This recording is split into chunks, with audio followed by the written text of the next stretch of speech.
దమ్ముంటే తన భూ కబ్జాలని నిరూపించమంటున్నాడు బిర్లా ఐలయ్య. దానికి మీ సమాధానం ఏంటి? నిరూపణ ఏముంటుంది? డాక్యుమెంట్స్ నేను తీసుకొచ్చి మొత్తం సోషల్ మీడియాలో మీడియాకి అందరికీ నేను ప్రెస్ మీట్ పెట్టినప్పుడు పీడిఎఫ్ ఫైల్స్లో మొత్తం ఇచ్చినాను, డాక్యుమెంట్స్ అన్నీ ఇచ్చినాను. ఎవరి పని అది? ఆయన చేసిన తప్పులను నేను ఎత్తి చూపించినప్పుడు యాక్షన్ తీసుకోవాల్సిన పని ఎవరిది? గవర్నమెంట్ది అయి ఉంటుంది. ఆయన గవర్నమెంట్లో ఎమ్మెల్యే కాబట్టి గవర్నమెంట్ పట్టించుకోదు. చాలా రఫ్ అండ్ టఫ్గా మాట్లాడుతున్నాడు కదా ఆయన. ఇప్పుడు యథా రాజా తదా ప్రజ. సీఎం గారు ఎట్లా మాట్లాడితే కింద ఎమ్మెల్యేలు అట్లే మాట్లాడుతున్నారు. సీఎం గారి దగ్గరనే మంచి మాట లేదు, మంచి తీరు లేదు, మంచి భాష లేదు. ఎంత రఫ్గా ఒక ముఖ్యమంత్రి హోదాలో ఉన్న వ్యక్తి మాట్లాడాల్సిన భాష, నరికి పారేస్తా, ముక్కలు చేసి కాలువలో పడేస్తా, పేగులు తీసి మెడకేసుకుంటా, తిప్పిస్తా, ఇదా తొండలు ఇడుస్తా, తొండలు ఇడుస్తా, డ్రాయర్లలో తొండలు ఇడుస్తా, ఇవ్వండి ఆయన మాట్లాడే మాటలు. ఒక ముఖ్యమంత్రి స్థాయిలో ఉన్న వ్యక్తి మాట్లాడాల్సిన భాషనా? సో ఆయన ఎట్లున్నాడో ఆయన ఎమ్మెల్యేలు కూడా అదే భాష మాట్లాడుతున్నారు. ఆయన కింద పనిచేసే మంత్రులు, ఎమ్మెల్యేలు అందరు ఇదే భాష. నిజంగా బాధ అనిపిస్తూ ఉంది. అంటే తెలంగాణ రాష్ట్రం సాధించడానికి ఆ రోజు ఎంత కష్టాలు పడ్డామో, ఎంతమంది పిల్లలు అమరులు అయిపోయినారో, ఎంతమంది బాధలు పడ్డారో, ఆ బాధల్ని పక్కకు పెట్టి తెలంగాణ బాగు చేయాలనే ఆలోచనతో 10 ఏళ్ళు పనిచేసినాం మేము.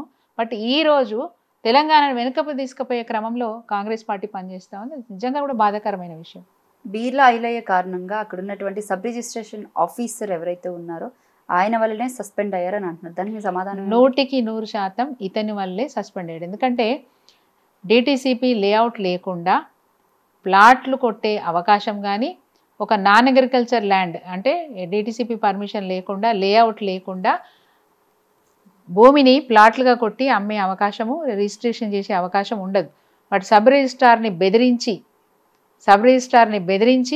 అతన్ని మరి ప్లాట్లుగా రిజిస్ట్రేషన్ చేయించినాడు. కాబట్టి ఆ అక్రమం బయటపడగానే వెంటనే డైరెక్టర్ ఆఫ్ రిజిస్ట్రార్ గారు సబ్ రిజిస్ట్రార్ని సస్పెండ్ చేయడం జరిగింది. అన్యాయం జరిగింది సబ్ రిజిస్ట్రార్కి. ఆయన లైఫ్ని ఈరోజు ఆయన నిజంగా రిస్క్లో పెట్టాడు. కాంగ్రెస్ చేస్తున్నటువంటి పథకాలు ఏవైతే ఉన్నాయో 6 గ్యారెంటీలు ఆలేరు నియోజకవర్గంలో ముఖ్యంగా అందుతున్నాయని చెప్పేసి బిర్లా ఐలయ్య గారు ఎక్కడికక్కడ ప్రచారం చేసుకుంటున్నారు. దానికి సమాధానం ఏంటి?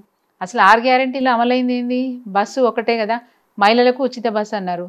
నేను ఈరోజు కూడా ఛాలెంజ్ చేస్తాను, మా నియోజకవర్గంలో బస్సులు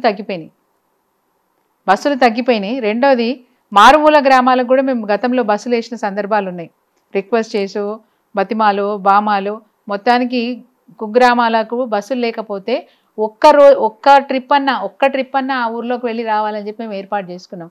ఈరోజు మళ్ళీ కొన్ని గ్రామాలకు బస్సులు బంద్ అయిపోయినాయి. ఫ్రీ బస్ అని చెప్తున్నారు మీరు, కొన్ని గ్రామాలకు బస్సులు బంద్ అయినాయి. ఇక మీరు చేసింది ఏముంది? ఏ పథకాలు ఇచ్చారు? 200 యూనిట్లు ఎంతమందికి ఇచ్చినారు? మీరు ప్రొసీడింగ్స్ ఇచ్చినారు కరెక్టే. ఎంతమంది అర్హులు ఉంటే ఎంతమందికి ఇచ్చినారు? ఎంతమందికి మీరు ఆ పథకం ఇచ్చినారని నేను అడుగుతా ఉన్నాను. అంటే మీ దగ్గర జాబితా ఉండాలి కదా. అది కూడా అంతే సేమ్. ఎంతమంది అర్హులు ఉంటే మీరు ఎంతమందికి ఇచ్చినారు? మీరు ఇచ్చింది 30%, 70% మందికి ఇవ్వలే. ఇంకా మీరు రైతుల రుణమాఫీ విషయానికి వస్తే ఏం చెప్తారు? గ్రౌండ్ అయింది 50%, ఇంకా 50%. రైతు భరోసా విషయానికి వస్తే రైతు భరోసా స్టార్టే కాలేదు. ఎకరంన్నర భూమి ఉన్నోళ్ళకి కూడా ఇప్పటి వరకు రైతు భరోసా పడలేదు. టకీ మెసేజ్లు వచ్చాయి అంటున్నారు చాలా మంది. టకీ అని వచ్చాయి సోషల్ మీడియాలో. 22% మందికి టకీ అని మెసేజ్లు వచ్చాయి. 22 మందికి. 6 ఎకరాల భూమి ఉన్న ఆసామికి కూడా ఎకరం భరోసా డబ్బులే పడ్డాయి. టకీ అని పడ్డాయి. ఎన్ని పడ్డాయి? 7,500 పడ్డాయి 6 ఎకరాలు ఉన్నోనికి. ఎంత బాకీ ఉంది ఇప్పటికి గవర్నమెంట్? మీరు చెప్పిన పథకం ఎప్పుడు స్టార్ట్ కావాలి? ఇప్పటివరకు ఎంత బాకీ పడ్డారు మీరు?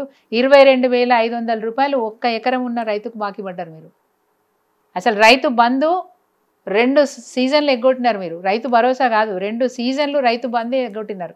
పెన్షన్లు 2 నెలలు ఎగ్గొట్టినారు మీరు. జనవరి నెల పెన్షన్ ఇవ్వలేదు, జూన్ నెల పెన్షన్ ఇవ్వలేదు. 4,000 కాదు 2,000కే గతి లేదు. ఇంత అన్యాయంగా మీ పరిపాలన. గొంగుడు సునీతలో ఫైర్ తగ్గింది అంటున్నారు. దీని మీద మీకు కామెంట్ ఏంటా? ఫైర్ అంటే ఎట్లా ఉండాలి? అన్యాయాన్ని నిగ్గదీసి అడగాలి. నేను అన్యాయాన్ని ఎప్పటికప్పుడు నిగ్గదీసి అడుగుతూ ఉన్నాను. ఎందుకు మీరు పని చేయలేకపోతున్నారని అడుగుతూ ఉన్నాను. మా నియోజకవర్గంలో నేను రెగ్యులర్గా ఎక్కడ సమస్య ఉంటే ఆ సమస్య గురించి మాట్లాడుతూనే ఉంటాను. ఫైర్ అంటే ఏం చేయాలి? కొట్టడం మాకు రాదు, తిట్టడం రాదు, నిలదీయడం ఒకటే వస్తుంది మాకు. మేము అదే చేస్తున్నాము.